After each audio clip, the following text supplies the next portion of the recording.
லூக்கா எழுதின சுவிசேஷம் 12ஆம் அதிகாரம், லூக்கா 12ஆம் அதிகாரம் 56வது வசனம் பாருங்க. ஏற்கனவே நம்ம வாசித்த அந்த வசனம்தான். இந்த காலத்தை குறித்து நீங்கள் நிதானியாமல் போகிறது என்ன? இயேசு சொல்லுகிறார், காலத்தை நிதானித்து அறிந்து கொள்ளுங்கள். அந்த வசனத்தினுடைய சாராம்சம், நாம் வாழ்கிற இந்த காலத்தை நீங்கள் நிதானித்து அறிந்து கொள்ளுங்கள் என்பதாக இயேசு குறிப்பிடுகிறார். நாம் வாழ்கிற இந்த காலம் எப்படிப்பட்ட காலம்? கடைசி காலம், அதாவது உலகத்தின் முடிவு காலம், ஆண்டவருடைய 2ஆம் வருகையின் காலம். உலகத்தின் முடிவும் இயேசுடைய 2ஆம் வருகையும் சமீபித்து வந்துவிட்டது. ஆகவே நம்ம கடைசி காலத்திலே வாழ்ந்து கொண்டிருக்கிறோம். அதை 2 தீமோத்தேயு 3ஆம் அதிகாரம் 1ஆம் வசனத்தில் வாசிக்கும்போது கொடிதான காலம் என்று வேதம் சொல்லுகிறாரு. கடைசி நாட்களில் கொடிய காலங்கள் வருமென்று அறிந்து கொள்ளுங்கள் என்று வேதம் சொல்லுகிறாரு. இது கொடிதான ஒரு காலம். இப்போ அதனால தான் பாருங்கள், நீதியை பார்க்க முடியல, நியாயத்தை பார்க்க முடியல. பாருங்கள், அநீதியெல்லாம் நீதியாய் கருதப்படுகிறது. அந்த மாதிரி எங்கே பார்த்தாலும் ஒரு கொடிதான ஒரு காலம் இல்லை, அந்த தான் நான் பார்க்குறோம். தேசத்தில் நடக்கிறதெல்லாம் பாருங்கள், கொடிதான காலம். இந்த ஒரு தலைமுறைக்குள்ள எவ்வளவு கொடிதான காரியங்கள் பரவி இருக்கிறத நம்ம பார்க்கிறோம். மனுஷங்க பணப்பிரியராக இருப்பாங்க, தற்பிரியராக இருப்பாங்க. அவங்க எப்படி இருப்பாங்கன்னா வசனம் சொல்லுகிறாரு. அப்போ அதில் இந்த கடைசி காலத்தில் வரக்கூடிய அழிவுகளை குறித்து மத்தேயு 24ஆம் அதிகாரம் 6-7 வசனத்தில் இயேசு சொல்லும்போது, இந்த கடைசி காலத்தில் பஞ்சங்கள் வரும், பூமி அதிர்ச்சிகள் பல இடங்களில் உண்டாகும், கொள்ளை நோய்கள் உண்டாகும். அப்போ இந்த கொள்ளை நோயினால் இன்றைக்கு உலகமே பாதிக்கப்பட்டிருக்கிறதே நம்ம பார்க்குறோம். பார்த்தீங்களா, உலகம் தழுவின பல ஆபத்துகள் இந்த கடைசி காலத்தில் வரும். நல்ல கொள்ளை நோய் வந்தால் ஒரு தேசம் ஒரு ஏரியாக்குள்ளே முடங்கி விடும். ஒரு பஞ்சம் வந்தால் ஒரு பகுதியில் வரும், முடங்கி விடும். அதே மாதிரி ஆனால் இந்த கடைசி காலத்தில் வரக்கூடிய ஆபத்துகள் எல்லாம் உலகத்தையே பயமுறுத்தும், உலகத்தையே அசைக்கிற பாதிப்புகளை உண்டாக்கும் என்று வேத புத்தகத்தில் சொல்லி இருக்கிறதை பார்க்கிறோம். பரிசுத்த லூக்கா எழுதின சுவிசேஷம் 21ஆம் அதிகாரம் 35ஆம் வசனத்தில் இயேசு சொல்லுகிறார், பூமியில் எங்கும் குடியிருக்கிற அனைவர் மேலும் இந்த கடைசி கால ஆபத்துகள் கண்ணியை போல வரும். பாருங்கள், இந்த கொள்ளை நோய், கொரோனா கொள்ளை நோய் தான் உலகத்தையே அசைத்திருக்கிற, பாதித்திருக்கிற கொள்ளை நோய். இதுக்கு முன்னால் எத்தனை கொள்ளை நோய் வந்தாலும் அதெல்லாம் அந்த நாட்டுக்குள்ளே முடங்கி விட்டார். இது உலகமெங்கும் இருக்கிற மக்களை பாதித்தது. அதனால் இனி வரக்கூடிய ஆபத்துகள் அப்படி உலகத்தை அசைக்கிற, உலக மக்களையே பாதிப்புக்குள்ளாக்குகிற பாதிப்புகள் வரும். இது கடைசி காலம். அதுக்கான அடையாளங்கள் சொல்லப்படுகிறது. அதைத்தான் நம்ம பார்க்கிறோம். லூக்கா 21-25 சமுத்திரத்தின் அலைகள் முழக்கமாக இருக்கும். சமுத்திரத்தினால் வரக்கூடிய ஆபத்துகள் தீவுகளை விழுங்கி போடும், கிராமங்களை விழுங்கி போடும், மக்களுடைய வாழ்வாதாரங்களை பறித்துவிடும். இந்த கடற்கரை ஓரத்தில் வரக்கூடிய ஆபத்துகளும் பெருகும் என்பதாக வேதத்தில் சொல்லப்பட்டிருக்கிறது. அதுதான் 2 தீமோத்தேயு 3ஆம் அதிகாரம் 1-5 வசனத்தில் பார்க்கும்போது மக்களுடைய மனதில் உண்டாகிற மாற்றம். கொடிய காலத்தில் மனிதர்கள் தற்பெரியராக இருப்பாங்க, பணப்பிரியராக இருப்பாங்க, சொந்த குடும்பத்தை கூட நேசிக்க மாட்டாங்க, சொந்த பிள்ளைகளை கூட நேசிக்க மாட்டாங்க. அவங்க பார்ஷியாலிட்டி பார்க்கிற இருப்பாங்க. 4 பிள்ளைகள்னால் 2 பிள்ளைகளை நேசிப்பது, 2ஐ வெறுப்பது, இந்த மாதிரி சுபாவங்கள்லாம் இப்போ நம்ம பார்க்கிறோம். மனிதருடைய சுபாவங்கள் மாறி போகும் கடைசி காலத்தில். இதெல்லாம் இன்றைக்கி நம்ம சுற்றில நடக்கிறதை பார்க்கும்போது நம்ம கடைசி காலத்தில் வாழ்ந்து கொண்டிருக்கிறோம். நாம் வாழ்கிற இந்த காலம் இயேசுடைய 2ஆம் வருகையின் காலம், முடிவு காலத்தில் வந்துவிட்டோம். இது எப்போதும் மனதில் பதித்து கொள்ளணும். அப்போ ஆண்டவருடைய வருகைக்கு நம்ம ஆயத்தப்படுத்தி கொள்ள வேண்டிய ஒரு காலம் இது. இனிமே அதை குறித்து அதிகமாக சிந்திக்கணும், அதற்கு ஆயத்தப்படுத்தி கொள்ளணும். ஒரு முக்கியமான அடையாளம் இது கடைசி காலம். இயேசுனுடைய வருகை சமீபித்து விட்டது என்பதற்கு ஒரு முக்கியமான அடையாளம் என்ன தெரியுமா? இஸ்ரவேல் தேசம். இஸ்ரவேல் தேசம் வருகைக்கும் இயேசு கிறிஸ்துவுடைய வருகைக்கும் உலகத்துக்கு முடிக்கும் முக்கியமான ஒரு அடையாளம். வேத அறிஞர்கள் சொல்கிறாங்க, அது வருகைக்கான ஒரு கடிகாரம், இஸ் a clock. அது ஒரு மணிக்கடிகாரம். அதை நீங்கள் நல்லா கவனித்து பார்த்தாலே நம்ம எவ்வளவு சமீபமாய் வந்துட்டோம், உலகம் முடிய போகிறது என்பதை அறிந்து கொள்ளலாம் என்று வேத அறிஞர்கள் சொல்கிறாங்க. மத்தேயு 24வது அதிகாரம் பைபிளில் திருப்புங்க. இயேசு அங்கே ஒரு காரியத்தை சொல்கிறார். மத்தேயு 24ஆம் அதிகாரம் 32, 33 வசனத்தை பாருங்கள். மத்தேயு 24ஆம் அதிகாரம் 32, 33 வசனம் பாருங்க. புதிய ஏற்பாட்டில் 38வது பக்கம். அத்தி மரத்தினால் ஒரு உவமையை கற்றுக்கொள்ளுங்கள். அதிலே இளம் கிளை தோன்றி துளிர் விடும்போது வசந்த காலம் சமீபமாயிற்று என்று அறிவீர்கள். அப்படியே இவைகளெல்லாம் நீங்கள் காணும்போது இயேசு சமீபமாய் வாசல் அருகே வந்திருக்கிறார் என்று அறியுங்கள். ஆண்டவருடைய வருகை ரொம்ப சமீபம், வாசல் அருகே வந்துவிட்டார் என்பதை அறியுங்கள். இது எதை குறிக்கிறது? அத்தி மரத்தினால் ஒரு ஓமையை கற்றுக்கொள்ளுங்கள் என்று ஆண்டவர் சொல்றார். இந்த அத்தி மரம் என்பது இஸ்ரவேல் தேசத்தை குறிக்கும். ஒவ்வொரு தேசத்துக்கு ஒரு மரம் குறிக்கிற போல இந்த அத்தி மரம் இஸ்ரவேல் தேசத்தை குறிக்கிற ஒரு மரம். அதனால தான் ஆண்டவர் அந்த காரியத்தை குறித்து பேசி அது ஒரு முக்கியமான அடையாளமாய், இது கடைசி காலம், வருகைக்குரிய காலம் என்பதற்கு ஒரு அடையாளமாக இஸ்ரவேல் தேசத்தை நம்ம நோக்கி பார்க்கணும். சரி, இஸ்ரவேல் தேசத்தில் என்ன நடக்குது? முதல்ல அது எப்படி உருவாச்சு, இஸ்ரவேல் என்ற தேசம் எப்படி உருவாயிற்று, அது எப்படி இதுவரை கடந்து வந்தது, ஏன் அந்த தேசத்தை ஆண்டவர் கவனிக்க சொல்லுகிறார் அப்படின்னா அந்த தேசம் உருவான விதம் நமக்கு தெரியணும். அது பைபிளில் சொல்லியிருக்கிறாரு. நீங்கள் பார்த்தீங்கன்னா ஆதியாகமம் 12ஆம் அதிகாரம் 1ஆம் வசனத்திலிருந்து வாசிக்கும் போது தேவனாகிய கர்த்தர் ஆபிரகாம் என்ற மனிதனுக்கு தரிசனமாகிறார். மெசொப்பொத்தேமியா நாட்டை சார்ந்த ஒரு மனிதர் அவர். அப்போஸ்தலர் நடபடிகள் 7ஆம் அதிகாரம் 2ஆம் வசனத்திலே அப்படி பார்க்க முடியும்.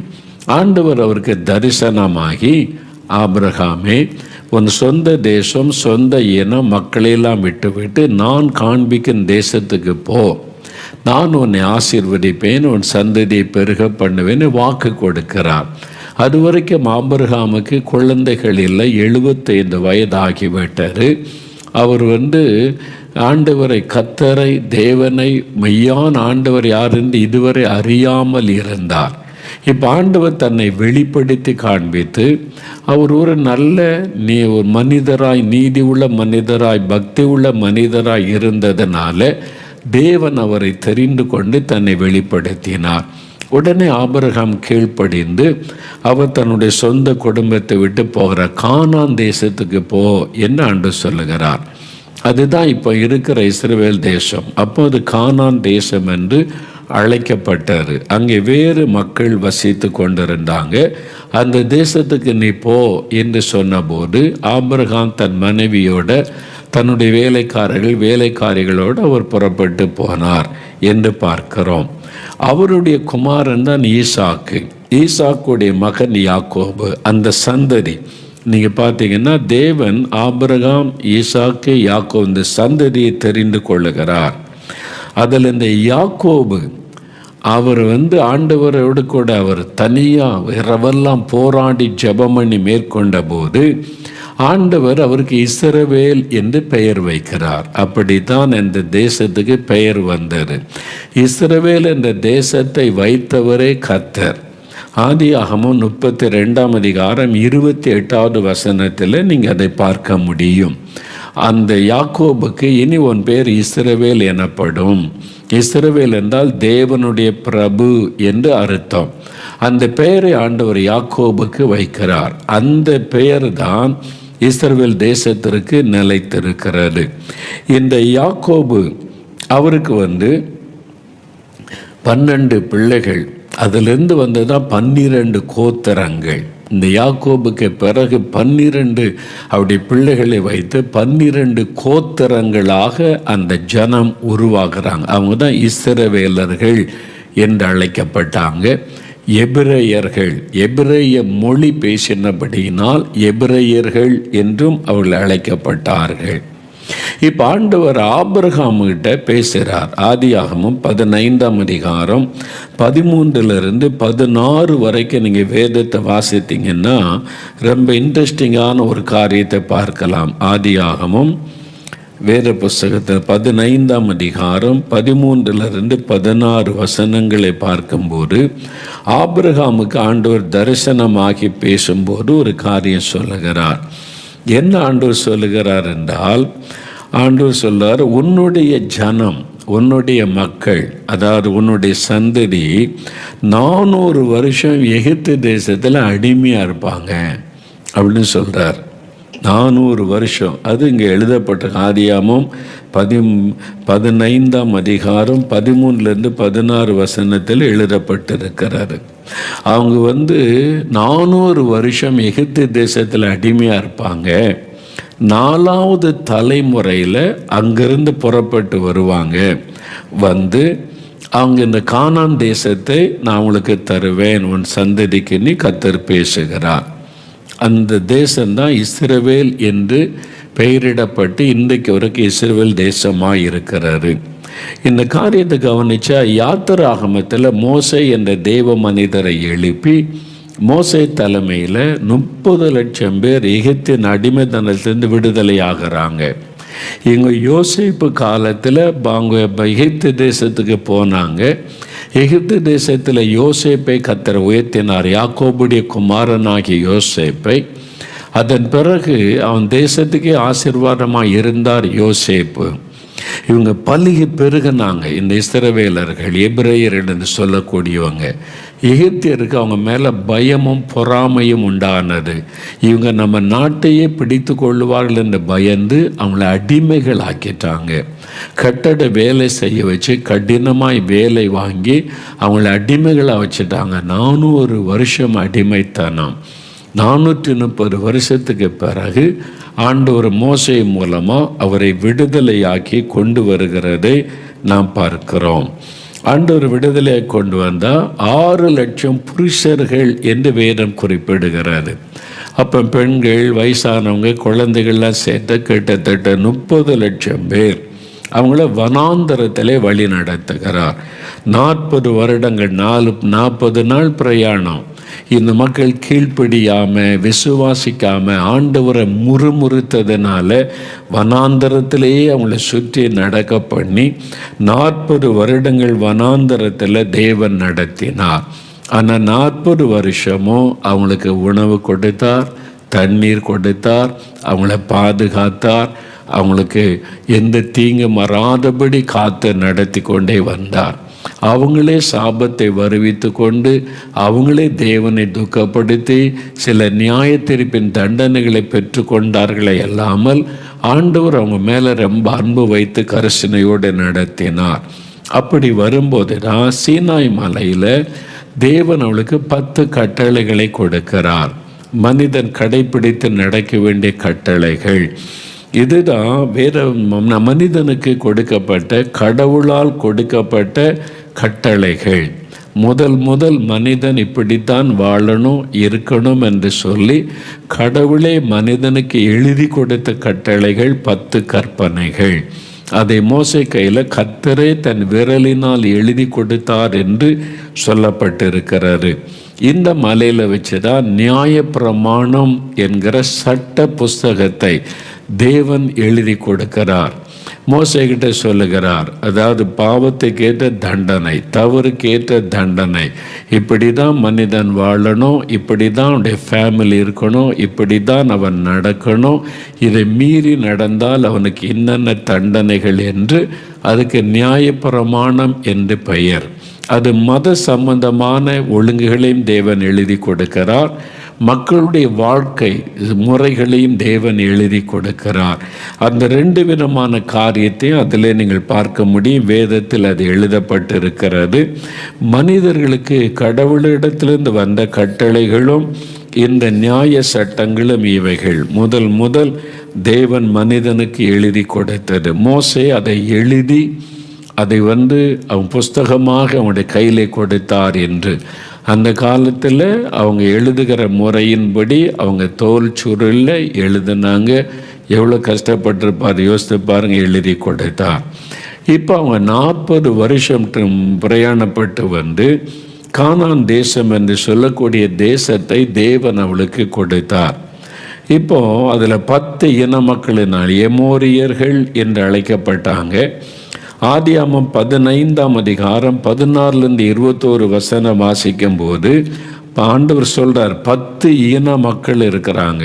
என்னென்ன இன மக்கள் என்பதெல்லாம் அதில் சொல்லப்படும். கேனியர், கெனிசியர், கத்மோனியர், ஏத்தியர், பெருசியர், ரெப்பாயிமியர், எமோரியர், கானானியர், கிர்காசியர், எபூசியர் என்று 10 விதமான இன மக்கள் அந்த கானான் தேசம் என்ற ஒரு பெரிய தேசத்தில் அவங்க 10 நாடுகள் இருக்கிறது. அதுக்கு ராஜாக்கள் இருக்கிறாங்க, அவங்க வசிக்கிறாங்க. அந்த தேசத்தை தான் இந்த மக்களுக்கு தேவன் வாக்கு பண்ணி 400 வருஷம் கழித்து தேவன் அழைத்து கொண்டு வருகிறார். இப்போ பாருங்க, கானானியர்கள் வசிக்கிறாங்க, அவங்க நாடு, அங்கே ராஜா இருக்கிறாங்க, அங்கே மக்கள் வசிக்கிறாங்க. அவங்க நாட்டை பிடுங்கி எதுக்கு ஆண்டவர் இந்த மக்கள்கிட்ட கொடுக்கணும்? அப்போ அது அநீதி தானே? அப்படிதானே தோணும் இல்லை? தேவன் நீதி உள்ளவர். இன்னொருத்தருடைய பொருளை பறித்து எப்படி ஏன் கொடுக்கணும்? அது தவறு தானே? நீங்கள் அதில் தான் நல்லா கவனிக்கணும்.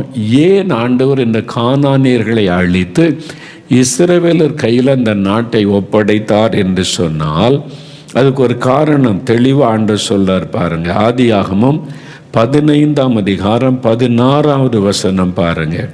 ஆதியாகமம் 15:16 4ஆம் தலைமுறையிலே அவர்கள் இவ்விடத்திற்கு திரும்ப வருவார்கள். கானான் தேசத்தில் வச்சுதான் ஆபிரகாமோட பேசுகிறார். மறுபடியும் எகிப்திலிருந்து கானானுக்கு வருவாங்க. ஏனென்றால் எமோரியருடைய அக்கிரமம் இன்னும் நிறைவாகவில்லை.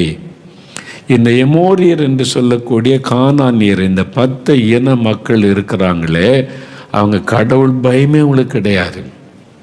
துன்மார்க்கமாக வாழ்ந்தாங்க.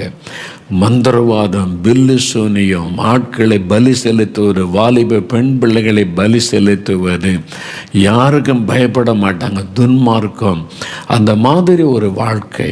அப்போ கடவுள் பயமும் இல்லை, மனிதர் மேல் அன்பும் இல்லை. விபச்சார பேசித்தன துன்மார்க்கம் பெருகிவிட்டார். பாவம் பெருகும்போது தேவன் அவளுக்கு மனம் திரும்ப வாய்ப்பு கொடுக்கிறார். அவங்க மனம் திரும்பாத பட்சத்தில் தேவன் நீதி வெளிப்படும். அதனால தான் சோதம் குமோர பட்டணத்தில் பாவம் நிறைவான போது அவங்க அழிக்கப்பட்டார்கள். நினிவே பட்டணத்தில் பாவம் நிறைவான போது யோனா என்ற தீர்க்கதரிசி மூலமாக எச்சரிப்பு கொடுக்கிறார். இந்த 40 நாளில் நினிவே அழிந்து விடும். ஏன்னா பாவம் பெருகிவிட்டது, இதுக்கு மேலே தாங்காது, அந்த அளவுக்கு பாவம் பெருகிவிட்டது. ஆனால் ஜனங்க மனம் திரும்பினபடினால் தேவன் நினிவே பட்டணத்திற்கு இறங்கினார் என்று பைபிளில் பார்க்கிறோம். அதே மாதிரி தான் இந்த கானான் தேசத்தில் இருந்த மக்களுக்கு பேய் வணக்கம், பிசாசு வணக்கம், மந்திரவாதம், பில்லு சூனியம் பயங்கரமாக அவங்க துணிகரமாய் செய்தார்கள். தேவனை ரொம்ப துக்கப்படுத்தினாங்க. அந்த மாதிரி பாவம் நிறைவாகி விட்டது. பார்த்தீங்களா? அதுக்கு ஆண்டவர் ஒரு பாவம் செய்தோன்னா ஒருத்தனை அழிச்சிட மாட்டார். அவனுக்கு மனம் திரும்ப வாய்ப்பு கொடுப்பார். மனம் திரும்பட்டும் என்று சொல்லி. அதனால தான் மனிதனுடைய உள்ளம் பாவம் செய்ய துணிகரம் கொள்ளுகிறாரு. லஞ்சம் வாங்கின உடனே கர்த்தர் கையை முடக்கிட்டான்னு வைங்க, லஞ்சம் வாங்குவானா? வாங்க மாட்டான். அந்த ஆண்டவர் அன்புள்ளவர், அப்படி செய்ய மாட்டார். அவனா உணர்ந்து மறந்துருப்பட்டுன்னு வாய்ப்பு கொடுப்பார். ஆனால் அவன் தொடர்ந்து வாங்கி வாங்கி ஊழல் பண்ணி பண்ணி நல்லதானே இருக்கிறான் அப்படின்னு நினைக்கிறான். அதனாலும் தேவன் நியாயந்திருக்காமல் விட மாட்டார். அந்த பாவம் நிறைவாகும் போது அப்புறம் யார் வந்தாலும் காப்பாற்ற முடியாது. பாவம் நிறைவாயிட்டுன்னு வைங்களேன், பாவம் நிறைவாயிட்டுன்னு வைங்க, சுப்ரீம் கோர்ட்டுக்கு போனாலும் காப்பாற்ற முடியாது, தண்டனையை உறுதிப்படுத்திடுவாங்க. வெளிநாட்டிலேருந்து டாக்டரை கொண்டு வந்தாலும் காப்பாற்ற முடியாது, முடிஞ்சது, அவ்வளோதான். தேவனுடைய நியாய தீர்ப்பு. மனம் திரும்ப வாய்ப்பு கொடுத்தோம், தொடர்ந்து துணிகரமாக பாவம் செய்து செய்து அதை நிறைவாகும் போது கர்த்தருடைய நியாய தீர்ப்பு வந்துடும். அதுதான் நம்ம வேதத்தில் பார்க்குறோம். கானான் தேசத்தில் இந்த மக்கள் தெய்வ பயம் கிடையாது, மனுஷர் குறித்த மரியாதை கிடையாது, எல்லா அசுத்தமான பாவம், தேவனை துக்கப்படுத்துகிற பாவத்தை செய்து கொண்டே வந்தாங்க. அதனால் அது நிறைவாகும் போது தான் தேவன் நியாயம் தீர்ப்பார். அந்த பாவம் நிறைவானதுனால தேவன் அவர்களை அழித்து அவருடைய பாவத்திற்கு ஏற்ற தண்டனை கொடுத்து தேவன் வேறொருவருக்கு அந்த தேசத்தை கொடுத்தார் என்பதாய் பார்க்கிறோம். அப்படிதான் இன்றைக்கு ஆண்டவர் செய்கிறார். நிறைய பேர் அதை உணர்வதில்லை. பாவம் நிறைவாகும் போது நீ எப்படிப்பட்ட ஆளாக இருந்தாலும் ஆண்டவர் நியாயம் தீர்த்து அப்புறப்படுத்தி விடுவார். அதை நீங்கள் மனசில் வைத்து கொள்ளணும். அப்போ இதுதான் நடந்தது. அப்போது பாவம் நிறைவான பிறகு தேவன் அவளை கொண்டு வந்து கானான் தேசத்துக்கு கொண்டு வருகிறார். அப்போ இஸ்ரவேல் மக்கள் வந்து அங்கே குடியேறினாங்க. அதனால் அது இஸ்ரவேல் தேசம் என்று அழைக்கப்பட்டார். இந்த தேசம் எப்படி உருவாச்சுன்னு பாருங்க. தேவனால் வாக்குத்தத்தம் கொடுக்கப்பட்டு, தேவனால் தேவ ஜனங்கள் அழைத்து வரப்பட்டு, அந்த தேசம் கொடுக்கப்பட்டு இஸ்ரவேல் தேசம், கானான் தேசம் இஸ்ரவேல் தேசம் என்று அழைக்கப்பட்டார். அந்த தேசத்தினுடைய எல்லை எப்படி இருக்கும் அதுவும் பைபிளில் இருக்குது. ஆதியாகமம் 15ஆம் அதிகாரம் 18வது வசனம் பாருங்க. 16வது பக்கம் பழைய ஏற்பாட்டு காலத்தில் ஆண்டவருடைய வசனம் தெளிவாய் சொல்லுகிறது. அந்த நாளிலே கர்த்தர் ஆபிரகாமோடு உடன்படிக்கை பண்ணி எகிப்தின் நதி துவக்கி ஐபிராத்து நதி என்னும் பெரிய நதி மட்டும் உள்ளது. அதான் தேசத்தில் அந்த எல்லை. ஆண்டவரே சொல்கிறார். அதான் எகிப்தின் நதினா நைல் நதி. ஐபிராத்து நதி அது வந்து பாபிலோன் தேசத்தில் இருக்க நதி, இன்றைக்கு உள்ள ஈராக் அது வரைக்கும். அப்போது அது வரைக்கும் அந்த எல்லைகள், அதான் அவனுடைய தேசத்தின் எல்லை என்று தேவன் அதை அவனுக்கு கொடுத்தார் என்பதாய் பார்க்கிறோம்.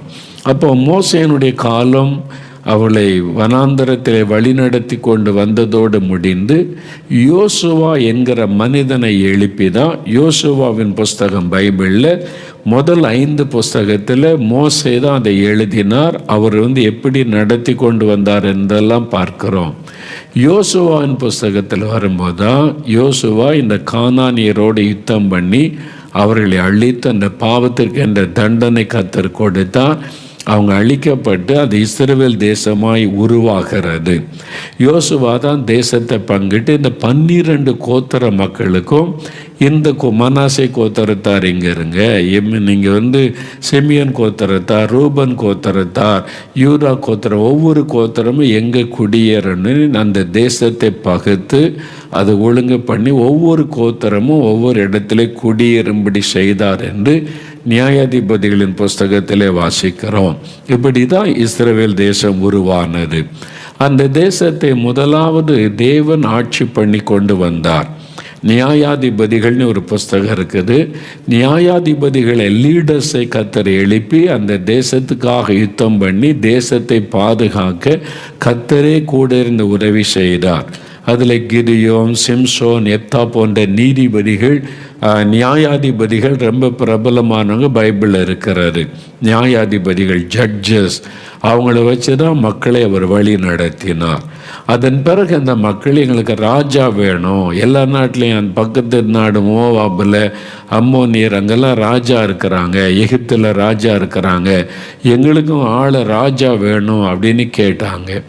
அவங்க கேட்டதுனால தேவன் வந்து கொஞ்சம் துக்கப்பட்டார். நான் உங்களுக்கு ராஜாவாக இருந்த ஆளுகை பண்ணுறேனே அப்படின்னால இல்லை, எல்லாரையும் போல் ராஜா வேணும்.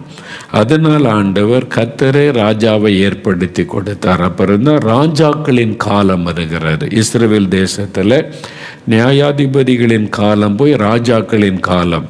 முதல் ராஜாவாக சவுல் என்கிற ராஜாவை எழுப்புகிறார். 1 சாமுவேல், 2 சாமுவேல், 1 ராஜாக்கள், 2 ராஜாக்கள், 1 நாளாகமும் 2 நாளாகமும், இதிலெல்லாம் இந்த ராஜாக்கள் எப்படி ஆட்சி பண்ணாங்க என்பது எழுதப்பட்டிருக்கிறது. அதில் சவுல் ராஜா 40 ஆண்டுகள், அவருக்கு பிறகு தாவீது ராஜா 40 ஆண்டுகள், அதன் பிறகு சாலமோன் 40 ஆண்டுகள் என்று ஆட்சி பண்ணினாங்க. சாலமோன் காலத்திற்கு பிறகு தேசம் 2ஆக பிரிந்து விட்டார். இஸ்ரவேல் தேசமே 2ஆக பிரிந்து, 2 கோத்திரம் ஒரு பக்கம், 10 கோத்திரம் ஒரு பக்கமாக பிரிந்து விட்டார். ஒரு கோத்திரம் யூதேயா தேசம், யூதா தேசம் என்று அழைக்கப்பட்டது, தென்னாடு என்று அழைக்கப்பட்டது, சவுத்து நாடாக அழைக்கப்பட்டார். அது தாவீதினுடைய சந்ததி அதில் ராஜாக்களாக தொடர்ந்து வந்தாங்க. கர்த்தர் அவங்களுக்கு வாக்கு கொடுத்தபடி இஸ்ரவேல் தேசம் என்று வடநாடு இஸ்ரவேல் நாடென்றும் தென்பகுதி யூதா நாடென்றும் பிரிக்கப்பட்டு 2ஆ இந்த தேசம் பிரிக்கப்பட்டு இஸ்ரவேல் தேசத்தை அது தனி ராஜாக்கள் ஆட்சி பண்ணாங்க. யூதா தேசத்தை தாவீதின் வம்சத்தார் ஆட்சி பண்ணாங்க. கிட்டத்தட்ட 20 ராஜாக்கள் வரிசை ஆட்சி பண்ணியிருக்காங்க. அவங்களும் கிட்டத்தட்ட 20 ராஜாக்கள் ஆட்சி பண்ணாங்க. ஆனால் இந்த இஸ்ரவேலர் பாவம் செய்து விக்கிரகத்துக்கு இடம் கொடுத்து தேவனை துக்கப்படுத்தி ஆண்டவரை ரொம்ப வேதனைப்படுத்தி கர்த்தருக்கு கீழ்ப்படியாமல் இஷ்டப்படி நடந்து தேசத்தை விக்கிரகத்தினாலே நிரப்பி அசூசிப்படுத்தி அவங்க வேதனைப்படுத்தினதுனால கர்த்தர் நியாயம் தீர்த்தார். அதனால்தான் தேவனால் தெரிந்து கொள்ளப்பட்டு அழைக்கப்பட்டு வாக்குத்தத்தம் பெற்று ஆசீர்வதிக்கப்பட்டவங்களை கூட கர்த்தர் விட மாட்டார். அதனால்தான் கவனமாக இருக்கணும். நியாயம் தீர்த்தார். நியாயம் தீர்த்து அசீரியர் கையிலே ஒப்பு கொடுத்தார். அசீரியா தேசம் இருக்குல்ல, அவங்க கிமு 720 கிறிஸ்து பிறப்பதற்கு 720 ஆண்டுகளுக்கு முன்னால் அசீரியர்கள் இஸ்ரவேல் தேசத்தை யுத்தம் பண்ணி அவங்களை கைதிகளாக கொண்டு போயிட்டாங்க, அடிமையாக கொண்டு போயிட்டாங்க சொந்த தேசத்திற்கு. ஒசாயா என்கிற ராஜாவின் நாட்களில் இஸ்ரவேல் தேசம் மக்கள் சிதறடிக்கப்பட்டு அசீரியர்களுக்கு அங்கே அடிமையாக்கப்பட்டாங்க. அங்கே போனவங்க திரும்பி வரலை. திரும்பி அவங்க பல தேசங்களுக்கு சிதறி போய்விட்டார்கள் என்று சரித்திரம் சொல்லுகிறாரு. அதனால தான் உலகத்தின் பல நாடுகளில் இஸ்ரவேலர் சிதறி போய்விட்டார்கள். ஆனால் இந்த யூதா தேசத்து மக்கள் அவங்க கிறிஸ்துவுக்கு முன் 586 பாபிலோனியர்கள் அவங்களை சிறைப்பிடிச்சு கொண்டு போயிட்டாங்க. இவங்களும் ஆண்டவருக்கு கீழ்ப்படியலை. இவங்களும் பாருங்க, சூரிய நமஸ்காரம் பண்ண ஆரம்பித்தாங்க, சிலைகளை வச்சு வணங்க ஆரம்பித்தாங்க, டிராயிங்கி ஆலயத்துக்குள்ளே படம்லாம் வரைஞ்சி வச்சு வணங்க ஆரம்பித்தாங்க. தேவனை ரொம்ப துக்கப்படுத்திட்டாங்க. ஆண்டவருடைய கட்டளையை மீறிட்டாங்க. அவங்க மந்திரவாத பெலிசுனை செய்கிறது இதெல்லாம் நடந்தது. எசேக்கியேல் புஸ்தகம், எரேமியா புஸ்தகத்தில் அதை பார்க்க முடியும். அப்போ எரேமியா மூலமாக தான் தேவன் துக்கத்தோடு பேசின அவங்களை அடிமையாக நான் அனுப்புகிறேன் பாருங்கன்னு சொல்லி தேவனுடைய நியாய தீர்ப்பு யூதா அந்த தேசத்திலும் உண்டானது. அதனால் கிமு 586 பாபிலோனியர்கள், இன்றைக்கு இருக்கிற ஈராக்கு தேசம்தான் அன்றைக்கு பாபிலோன். அது ஒரு பெரிய தேசமாக இருந்தது. இந்த பக்கம் எகிப்து, அந்த பக்கம் பாபிலோன் பெரிய ராஜ்யமாக இருந்தது. நேபுகாத்நேச்சார் என்ற பிரபலமான ராஜா அவன் படையெடுத்து யூதா தேசத்தை அவன் எருசலேமை எல்லாம் சுட்டரித்து அந்த தேவாலயத்தை இடித்து எல்லாத்தையும் அழித்து விட்டு அவங்களை அடிமையாக கொண்டு போய்விட்டான். அதில் தான் தானியேல், சாத்ராக், மேஷாக், ஆபேத்நேகோ, நெகேமியா, எஸ்ரா போன்றவங்க எல்லாம் அடிமையாக கொண்டு போகப்பட்டாங்க. அப்போ 70 வருஷம் அந்த சிறையிருப்பில் இருப்பாங்கன்னு சொல்லி ஆண்டவர் எரேமியா மூலமாக தீர்க்க தரிசனமாக சொல்லி இருந்தார். தானியேலும் அந்த பாபிலோன் தேசத்தில் தான் இருந்தார். அப்போ 70 வருடம் கழித்து ஆண்டவர் தீர்க்க தரிசனமாக சொன்னபடி நெகேமியா ஒரு பெரிய கூட்டத்தோடு திரும்பி வந்தார். அந்த கோரேஸ் ராஜா காலத்தில் உங்கள் தேசத்துக்கு திரும்பி போங்க, உங்கள் ஆலயத்தை கட்டுங்க, உங்கள் பட்டணத்தை கட்டுங்கன்னு அந்த ராஜா மூலமாக கர்த்தர் ஒரு அற்புதம் செய்தார். நெகேமியா மூலமாக ஒரு கூட்டத்தார் திரும்பி வந்தாங்க. அவங்க எருசலேம் பட்டணத்தின் மதில் சுவரை கட்டினாங்க. எஸ்ரா காலத்தில் அவர் மூலமாக ஒரு கூட்டம் வந்தாங்க. அவங்க இடிந்து கடந்த தேவாலயத்தை திரும்ப கட்டினாங்க. இப்படி எருசலேம் பட்டணமும் எருசலேம் தேவாலயமும் இவங்க மூலமா திரும்ப கட்டப்பட்டது. இந்த காலத்தில் தான் தீர்க்கதரிசிகளை எழுப்பி ஆண்டவர் பேசினார். அதில் பெரிய தீர்க்கதரிசிகள் ஏசாயா, எரேமியா, எசேக்கியேல், மாதிரி தீர்க்கதரிசிகள். சின்ன தீர்க்கதரிசிகள் பார்த்தா யோனா, மீகா, நாகூம், ஆபகு, சப்பன் எல்லாம் பைபிளில் இருக்குது. சிறிய தீர்க்கதரிசிகள் அவங்க காலத்தில் எழும்பி கர்த்தருடைய வார்த்தையை அறிவிச்சாங்க. கர்த்தர் இப்படி சொல்லுகிறார், எச்சரிச்சாங்க, வான் பண்ணாங்க. அதெல்லாம் அவங்க செவி கொடுக்கல. ஆனால் இதன் பிறகு நீங்கள் பார்த்தீங்கன்னா பழைய ஏற்பாட்டுக்கும் புதிய ஏற்பாட்டு காலத்துக்கு நடுவில் 400 வருஷங்கள், அது சைலண்ட் பீரியட் என்று சொல்லப்படுகிறது. அமைதியின் ஆண்டுகள். ஏன்னா தீர்க்க தரிசனமே இல்லை. சகரியா தீர்க்க தரிசனம் கடைசி. அதன் பிறகு யோவான் ஸ்நானன் காலம் வரைக்கும், யோவான் ஸ்நானகன் காலம் வரைக்கும் தீர்க்க தரிசனமே இல்லை. ஆண்டவர் அமைதி ஆயிட்டார். இந்த மக்களுக்கு சொல்லியும் கீழ்ப்படுகிற இருதயம் இல்லை. 400 வருஷம் சைலண்ட் பீரியட். அந்த காலம் முடிந்த பிறகுதான் யோவான் ஸ்நானகன் எழும்புகிறார். இயேசு கிறிஸ்து இரட்சகராய் பிறந்து வருகிறார். அப்போ இந்த 400 வருஷம் புதிய ஏற்பாட்டுக்கும் பழைய ஏற்பாட்டு காலத்துக்கு இடைப்பட்ட காலத்தில் என்ன நடந்தது? அடுத்த வாரம் நாம் அதை தியானிக்கலாம். அந்த இடைப்பட்ட காலத்தில் என்ன நடந்தது, இயேசு கிறிஸ்து அவதரிப்பதற்கு முன்னால் அந்த தேசம் எப்படி இருந்தது, அதை பார்க்க போகிறோம். அப்போ இஸ்ரவேல் தேசம் இப்படி நீண்ட வரலாறு கொண்டது. இதைத்தான் அந்த வேத புஸ்தகம் தெளிவாய் பேசுகிறது. அப்போ தேவன் மனிதனாக அவதரிப்பதற்கு ஒரு பரிசுத்த குடும்பம் தேவை. சும்மா துன்மார்க்கமாக அலைகிற சாபத்துக்குள்ளுக்கிற குடும்பத்தில் அவர் அவதரிக்க முடியாது. அதற்காக தேவன் ஒரு கூட்டத்தை பிரித்தெடுத்து அவங்களுக்கு போதனை கொடுத்து, கட்டளை கொடுத்து, அவங்க இப்படி தான் வாழணும்னு சொல்லி கொடுத்து, ஒரு தேசத்தை கொடுத்து, பல காரியத்தை செய்தும் அந்த மக்கள் முரட்டாட்டம் பண்ணி தேவனை துக்கப்படுத்தி சாபத்தை தேடிக்கொண்டு நாட்டை விட்டு வெளியேறி பாதிக்கப்பட்டு பல முறை அந்த தேசம் பாதிக்கப்பட்டு திரும்ப கட்டப்பட்டு தான் இஸ்ரவேல் தேசம். அப்போ அந்த தேசம் இன்றைக்கு எப்படி இருக்குது? அப்போ இடைப்பட்ட காலத்தில் எப்படி இருக்கு? ரொம்ப ஆச்சரியன்னு தெரியுமா?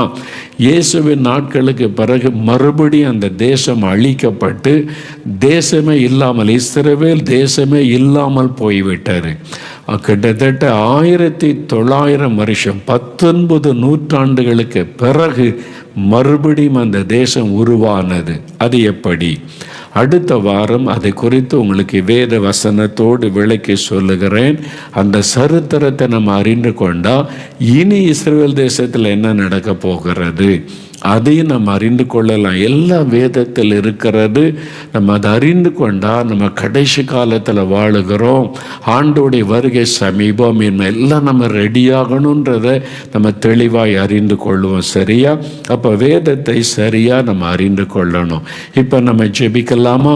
தகப்பனை, இந்த வேலைக்காக நன்றி செலுத்துகிறோம். எங்களோடு நீர் பேசி வேத வசனத்தை நீர் விளங்க பண்ணி கொண்டிருக்கிற அன்பிற்காய் ஸ்தோத்திரம்.